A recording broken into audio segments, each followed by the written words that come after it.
बाबू साहब की आंखों में रहा, दिल में उतर कर नहीं देखा, कश्ती के मुसाफिर ने समंदर नहीं देखा। और मुझे पत्थर कहता है मेरा चाहने वाला, मुझे पत्थर कहता है मेरा चाहने वाला। मैं मोम उसने मुझे कभी छू कर नहीं देखा।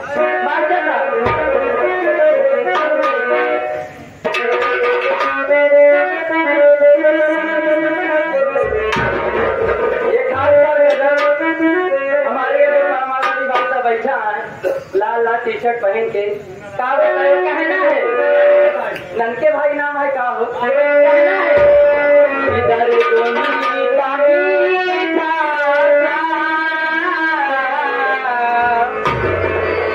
इधर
हमारे मन के हरि पार भंडार वाले गाने की फरमा